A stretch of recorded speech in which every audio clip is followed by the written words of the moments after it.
Voilà ce que Rémi Hochlik écrit dans son dossier de candidature à la Bourse du Talent Reportage, où à travers 25 images, il revient sur les principales révolutions du printemps arabe, la Tunisie, l'Égypte, la Libye. Le but de ce travail de près de 5 mois est réparti sur toute l'année 2011, au-delà des news et de l'image d'actualité pure, et de raconter une véritable histoire humaine, celle des peuples qui se sont battus pour leur liberté. Quelques années plus tôt, on a du mal à dire quelques années plus tôt, quand Rémi était jeune. Quelques années plus tôt, au retour d'Haïti, en 2004, il écrivait « Le 4-4 se rapproche inexorablement d'un barrage. On prie pour que les chimères, qui s'y trouvent sachent lire, afin qu'ils puissent voir International Press sur le véhicule. La bouche déjà pâteuse, on allume une cigarette, qui n'a plus de goût, qui brûle la gorge. Les portières s'ouvrent, on est sorti de la voiture, une arme automatique sur la tente. On pense à sa famille, au jour de son enterrement, et à un tas de choses hors contexte. Le pire, ce sont leurs yeux, rouges, vitreux, sans vie, complètement shootés au crack. Ils sont capables de tout, surtout du pire. Ils hurlent des ordres en créole qu'on ne comprend pas. On est fouillé sans ménagement, toujours le canon de l'arme sur la tempe. Ils cherchent des armes. L'un d'entre eux nous fait signe de remonter dans la voiture. Les autres ne sont pas d'accord. Ils crient, se battent entre eux à coups de bâton. On n'emmène pas large. On a 20 ans et vraiment pas envie de mourir. On donnerait tout pour être loin, très loin, ne jamais être venu. Témoigner, la belle affaire. Pour qui? Pourquoi? Tout le monde s'en fout de cette île pourrie. Ils peuvent bien s'entretuer, le monde en a cure. Et nous, on est dans la merde. Il suffirait d'un rien pour qu'un coup parte, pour que l'on se retrouve à terre. Puis, il y a cette détonation. Les tympans semblent avoir explosé, on n'entend plus rien. Une distance se crée entre le cerveau, la pensée et l'extérieur. On est comme dans une bulle. On voit leur bouche s'ouvrir sans qu'aucun son ne sorte. L'imbécile qui vient de tirer semble content de lui. Ils ont fini par se mettre d'accord, on peut partir. On est livide, médusé, mais on est passé. L'adrénaline redescend, les nerfs se relâchent. On éclate de rire, un fou rire étrange et déplacé, les incontrôlables.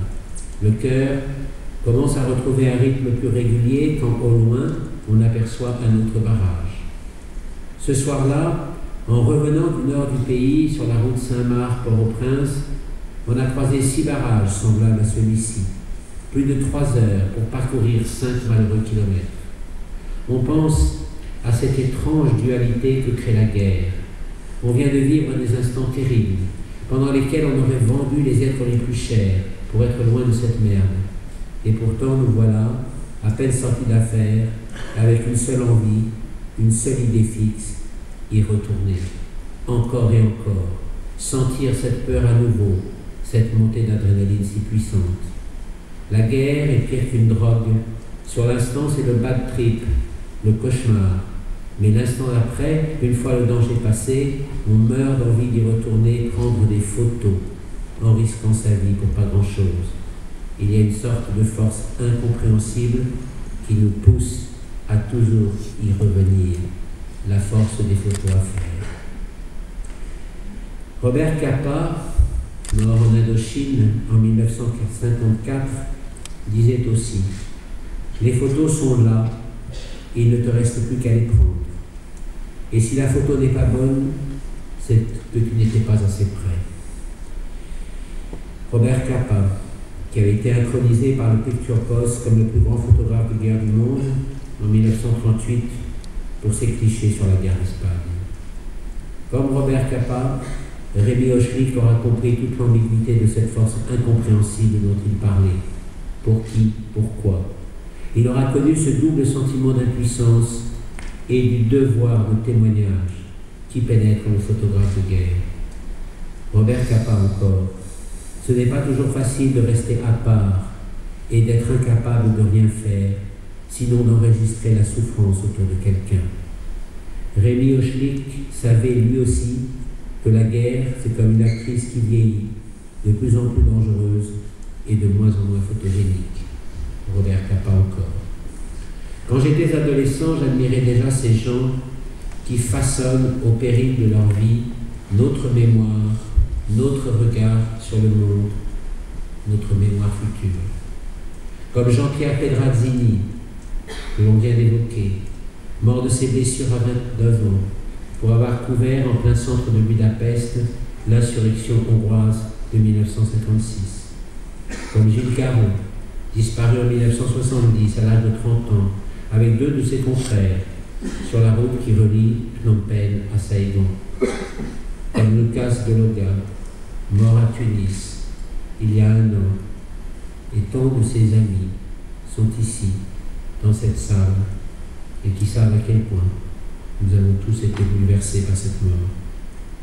Comme Gilles Jacquier, tué à Homs lui aussi, comme Édith Bouvier, blessée à Homs, William Daniels, Paul Conroy, Caroline Sainz, agressée au Caire, place Tahrir.